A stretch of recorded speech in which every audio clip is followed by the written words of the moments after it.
علەما و زانایانی ئێمە فەرموویانە قیمەتی سەرفتە لە قوتەکە لەم زمانە باشترە.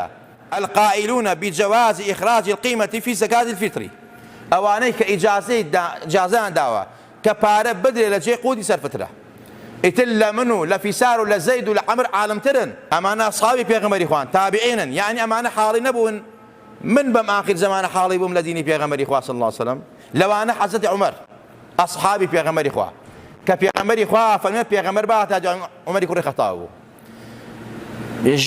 مەلایکە لەسەر زاری قسەیەکە، حەزرەتی عومەر، حەزرەتی عەبدوڵای کوڕی عومەر، حەزرەتی عەبدوڵای کوڕی مەسعود و هەروەها حەزرەتی عەبدوڵای کوڕی عەباس، معازی کوڕی جەبەل. پێغەمبەری خوا فەرمێت أعلم الناس بالحلال والحرام معازي كل جبلة، أو كسي لهمو كس ده حلال والحرام أجازته معازي كل جبلة. أمانة الصحابة بيغمر إخوان فرمويانا دروستا قيمتي زكاة سرفتها بدريت.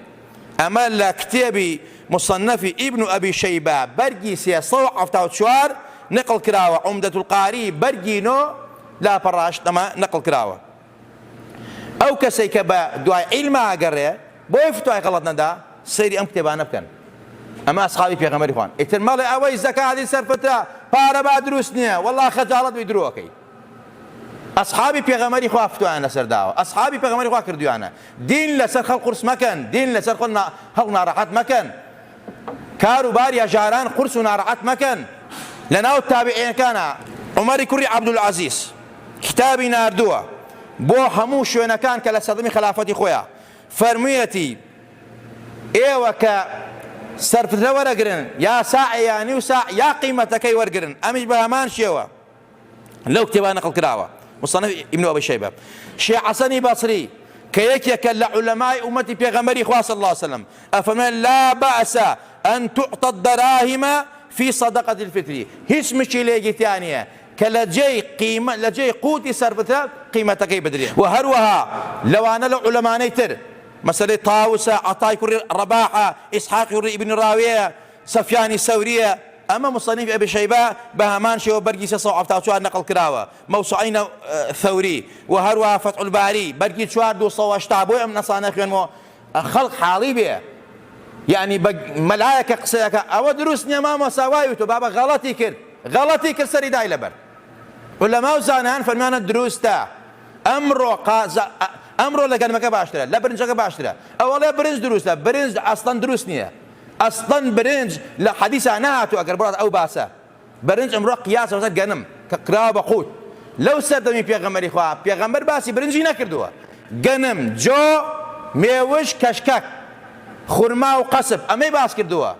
دەی کابرای فەقیری سەتۆ قەسپی پێ دەی ساعی مێژ بێت چی پێکە ڕۆ لە بازاری فرۆشت بە هەرزان، گەنمەکەی پێ دەی ئەڕۆ بە هەرزانەی فرۆشە لە بازار. کورە برنجەکەیشی بۆ کڕی پێدەر کابرای دوکاندار بە گرانەیدا بە تۆ کۆ دەی بۆ سەرفترە بە هەرزان لە یەکڕێتەوە. زەرەری فەقیری تایە. ئیسلام دائما مەساڵەی فەقیر لە یەک داوەتەوە. و هەروەها لەناو فوقهای مەزاهیبە عەمری کوڕی ئەوزاعی، ئەبوو حەنیفە کە ئیتر ئەهلی عەقڵ بووە، لە مەدرسەی عێراق بووە کە مەدرسەی عەبدوڵای کوڕی مەسعودی لێ بووە، مەدرسەی عەقڵی تیا بووە، ئیمامی شافعی کە چۆن باسییانەکە وەسفیانەکە، ئەحمەدی کوڕی حەنبەل سەر مەزهەبێکە یەکێ لە ڕیوایەتەکانیان فەرمێت قیمەتی قوتی سەرفتە باشە. اینجا لە سەرووی ئەمانەیشەوە شەمسەدینی ڕەمەلی لە شافعیەکانە. ئیبن تەیمیە ئەوانەی کە ئەم قسە غەڵەتانەکەن زۆر بە قسەی ئیبن تەیمیەکەن.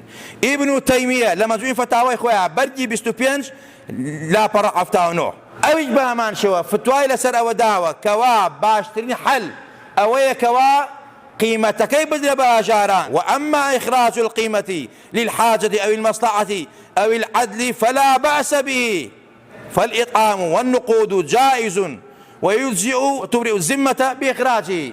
مفتوى كابراشة كفتوى دا ابن تيمية رحمة إخوانه هميان به. إذا بودين لسخل قرصكن، بودين لسخل نارعتكن، بو خلط صاردكن ولا عبادة زر لفقير وجاران دن.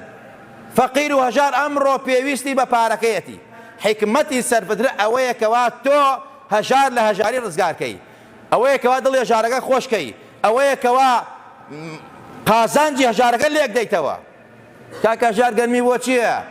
هەژار مێوژی بۆ چێت لایەکیان شەکرەیانە بیخوا توی شەکرەکەی بەرزەبێتەوە، خورمای بۆ چێ شەکرەکەی بەرزەکاتەوە. مناڵی داما و جلی لە بەرگانێت چی لە قەسبی خورما بکات، چی لە گەنم بکات. بۆیە پارەکە ئەمڕۆ باشترە و چاکترە و چاکتر دەرەچێت لە گەنم و لە جۆ و لەمانە. برنج لە حەدیثا نەهاتووە یەکێک لەو بیدعانەی کە ئەمانە ئەڵێن برنجە، ناڵم برنج دروست نییە، برنج دروستە بەڵام لە حەدیثەکە نەهاتووە کەواتە قیمەتەکە باشترە و چاکترە. وە کەسێکیش توانای کەمتر بوو مەسەلە لە فیدیا لە کەفارەدا برنجەکە بە مشکلەیەکی نییە، بەڵام لەسەر خەڵق قورسی مەکەن.